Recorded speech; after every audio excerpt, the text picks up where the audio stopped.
speaking of what the Niners do, so like they're supposed to be the team that draws the defense in with the run game Yeah. because the run game's so freaking dominant with Christian McCaffrey and all of it. And then once the defense overcommits, boom, play action over the top. That's like football 101. And if any team in the NFL is built to do that and take advantage of defenses in such a like simple way, it's the 49ers. And yet they don't. Like they do this less than any other team. Do you have numbers on this? Yeah. So 49ers, they're the lowest at both, or the highest, however you want to look at it. But the 49ers have a 25% rush rate against light boxes. So 6 or fewer defenders. They are 25% rush rate against the light boxes, 21% drop back rate against heavy boxes, 8 defenders in the box. And 91% of running back runs are coming versus 7+ box defenders.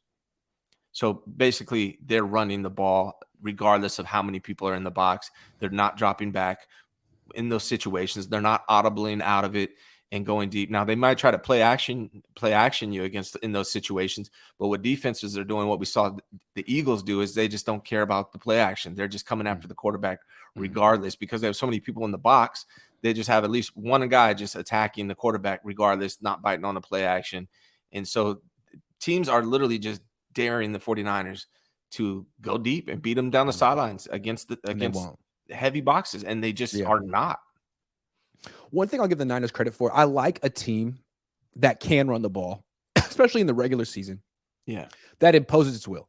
It says, look, you can stack the box. If we can run the ball against a stack box and you can't really stop it, like, this is an easy way for us to win. It's an easy way for us to get through the week and move on. We're going to do it. And I respect that. Like, that's how Harbaugh coached. You don't have to score 35 points to win a game. If a team can give you the win that way, great. But it just seems like if you can win the game throwing 8 times like you did in the NFC Championship game, great.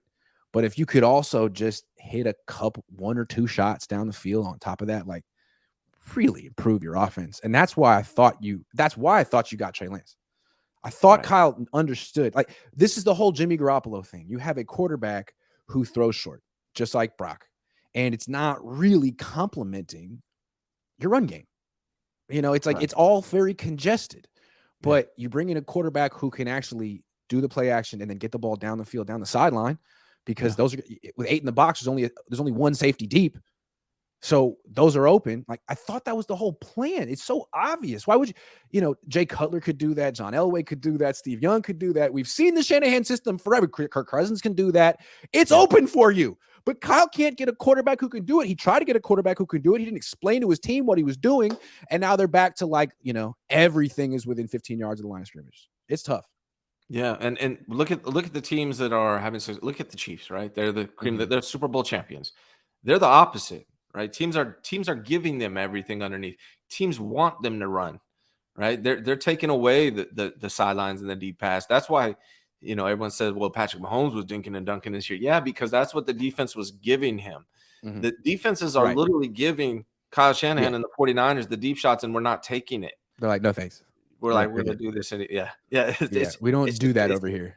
It's frustrating. We do it the hard way over here. And what happens is when the Niners go up against a team that's well coached on defense, familiar with what they do, and talented, they scored 19 points. That's what they did against Dallas. Dan Quinn knows Kyle as well as anyone. I mean, he was Kyle's head coach. They game planned together for a couple years. They also have Micah Parsons and some of the most talented players on defense in the league. They have some weaknesses. Niners got him a couple times, but essentially 19 points. That's a win for Dan Quinn. And he's been doing that to Kyle Shanahan. Every time they face each other, it's like 19, 20, 23. It's a win for Dan Quinn. That's what happens when a team knows the Niners has some talent and has a good game plan. I mean, it's no secret how to stop Kyle Shanahan. Just a lot of teams don't have the talent to pull it off, or the coaching. Some do. And it's crazy. The book has been the same for 6 years on the 49ers. And I saw Matt Mayoka came out saying that he thinks the Niners might become more of a passing team this year because of that. I see your face, man. So do you not agree? No. This is going to be like the year they run the ball, like 2019, because Kyle's consistent. He doesn't wildly change how he does. He calls games, how he prepares for seasons.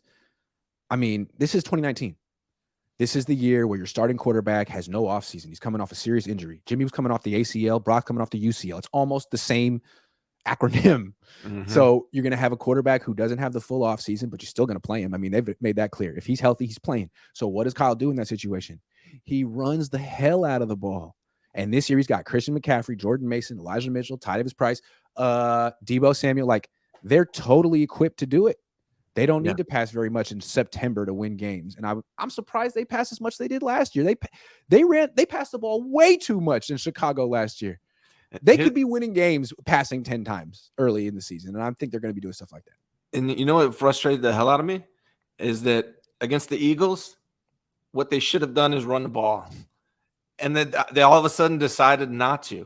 I understand. When Brock Purdy got hurt, it was 2nd and 6 at midfield. Yeah. They were down 7. It was the first offensive possession of the game. Now, you could take a shot there, but remember when George Kittle was saying that Kyle Shanahan purposely calls runs that don't gain a lot of yards early in the game to set up plays so he knows for sure they're going to work? Freaking do that. Right. That's preferable to calling that shot play on the first drive and not really setting it up and not knowing how Hassan Reddick's going to react and having it ruin the game. Because that's what you did. Yeah. That's exactly what you did. Yeah. It's true, man. Because they scored on that first drive and you can't play from behind. I'm sorry. As a fan, man, it's just been frustrating for me.